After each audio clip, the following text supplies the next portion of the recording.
Sebelum menyaksikan video ini, pastikan bosku jangan lupa subscribe. Karena subscribe itu gratis plus bonus tonton video terbaru setiap harinya. Jangan lupa ya.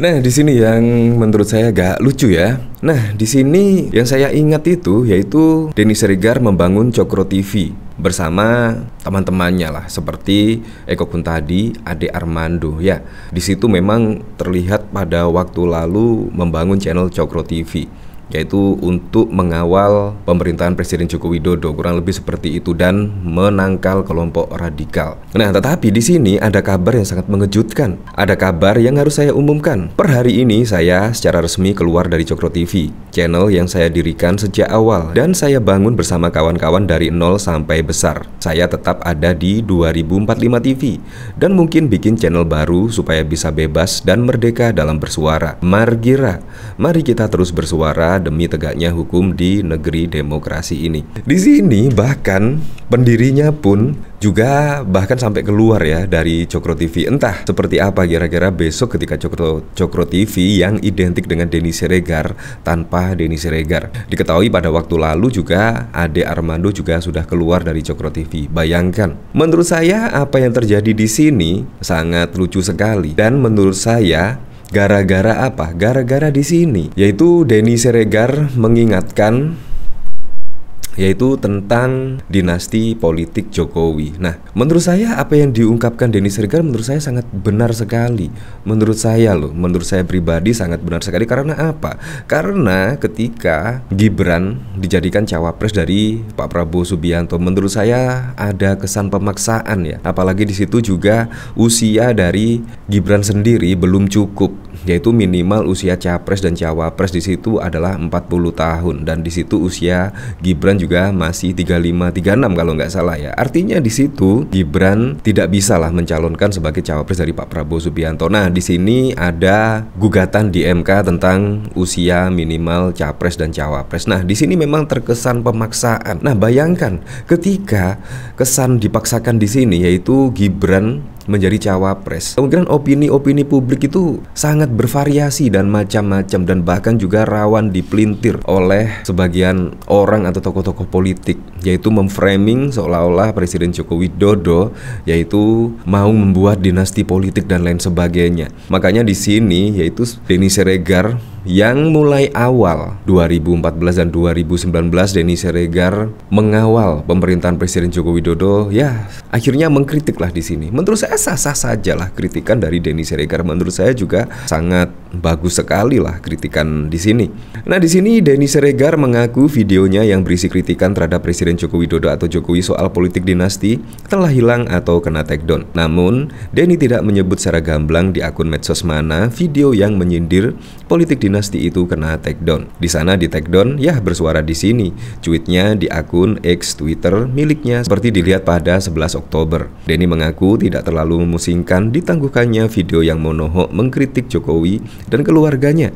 Denny bahkan menggugah ulang videonya itu di kanal YouTube 2045 TV. Gampang kan? Sekarang suara-suara sulit dibungkam, ucapnya. Dalam video cuitan selanjutnya, Denny Siregar mengabarkan kalau dirinya telah keluar dari kanal YouTube Cokro TV. Per hari ini saya secara resmi keluar dari Cokro TV, channel yang saya dirikan sejak awal dan saya bangun bersama kawan-kawan dari nol sampai besar. Secara tersirat, Denny keluar dari Cokro TV agar bisa lebih bebas dalam bersuara. Saya tetap ada di 2045 TV dan mungkin bikin channel baru supaya bisa bebas dan merdeka dalam bersuara.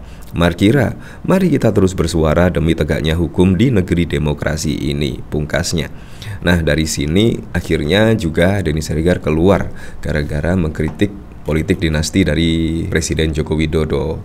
Dan kita ketahui bahkan pada waktu lalu di acara CFD juga sudah ada yang membagikan buku ya, yaitu tentang politik dinasti Jokowi. Ya, kita ketahui kan memang dari keluarga Presiden Joko Widodo itu ya secara kebetulan terpilih lah menjadi wali kota Solo, Gibran dan bahkan juga Bobi Nasution. Dan saat ini yang paling mengebohkan, Kaisang menjadi ketua umum PSI. Menurut saya juga sah-sah saja, karena menurut masyarakat luas di situ Presiden Joko Widodo berhasil memimpin Indonesia, dan bahkan juga tingkat kepuasan kinerja terhadap Presiden Joko Widodo mencapai 82% dan bahkan juga tingkat kepercayaan publik terhadap Presiden Joko Widodo juga mencapai 90%. Jadi wajar lah kalau masyarakat mempercayakan keluarga Presiden Joko Widodo untuk memimpin di Medan dan juga di Solo, dan bahkan saat ini Kaisang putra bungsu juga masuk di dunia perpolitikan, yaitu menjadi ketua umum PSI. Menurut saya itu hal yang wajar, tetapi yang tidak wajar yaitu di sini ketika Gibran mau dicawapreskan, mau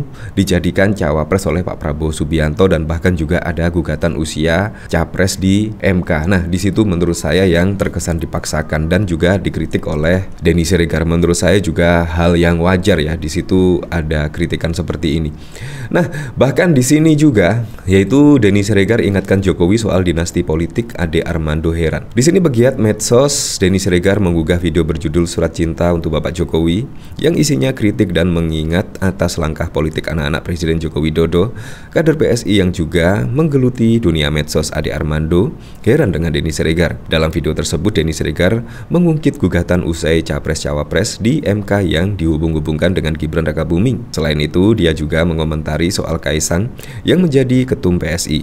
Lewat konten tersebut, Denny mengaku menyampaikan rasa khawatirnya terhadap Presiden Jokowi yang dia cintai. Dikutip dari cuitannya pada Jumat 6 Oktober, Denny Siregar sudah menjelaskan mengenai video surat cinta untuk Bapak Jokowi tersebut. Menurut dia, konten tersebut merupakan bentuk rasa sayangnya kepada Jokowi. Banyak yang marah dengan video saya, surat cinta untuk Pak Jokowi. Mereka bilang saya sudah mulai menyerang Presiden karena mendukung Prabowo, kata Denny di akun medsos X-nya. Bahkan ketika Denny Siregar yaitu mengkritik dari Presiden Joko Widodo dan anak-anaknya di sini, bahkan juga di framing Denny Siregar sudah mendukung Pak Prabowo Subianto. Nah, jadi di sini memang mendekati Pilpres 2024, banyak pelintiran-pelintiran. Jadi kita harus bijak lah dalam melihat sesuatu informasi. Kita harus cek kebenarannya, kita harus cek fakta dan data. Jadi memang kita harus cerdas ya, apalagi besok ya, ketika kampanye besok pasti juga akan sangat menghebohkan sekali. Kayaknya di sini lebih panas dari 2014 dan 2019. Kayaknya di sini lebih panas. Nah, dari sini saya penasaran ya, kira-kira komentar-komentarnya seperti apa ya di sini. Jalur Densi lebih bebas bersuara dan berdansa, bahasa Denny Siregar, daripada jalur Hasyim, jalur Dasko, jalur helm, jalur nunduk-nunduk atau jalur Gaza. Sukses Mas. Makrilik, mari kita cegah opaulik berkuasa. Jalur bebas tanpa ada beban. Kayaknya sudah terjadi konfrontasi dengan orang-orang Cokro TV akibat mengkritik dari soal dinasti Jokowi. Bener gak Den? Ya seperti itulah, meski tidak sampaikan apa adanya, aku tetap masih oke dan aku akan tilik ke bilik 2045 TV. Dan pasti tidak mudah semua ini, namun jangan lupa seruput kopi mulek dan tetap sehat meski terus merokok. Haha, barusan kemarin ngobrolin soal Mas Denny dan Cokro TV dengan teman-teman di grup WA, ternyata malah keluar. Ya, akhirnya di sini juga Bang Denny keluar dari Cokro TV ya. Semoga saja di channel barunya, semoga saja banyak yang subscribe ya dan banyak pendukungnya, karena saya yakin dimanapun Bang Denny berada pasti juga akan dicari karena menurut saya apa yang diutarakan Bang Denny adalah sangat baik lah. Oke lah, apapun itu untuk Pilpres 2024 mendatang semoga saja berjalan dengan lancar, berjalan dengan aman, dan yang paling penting adalah berjalan dengan jujur dan juga adil.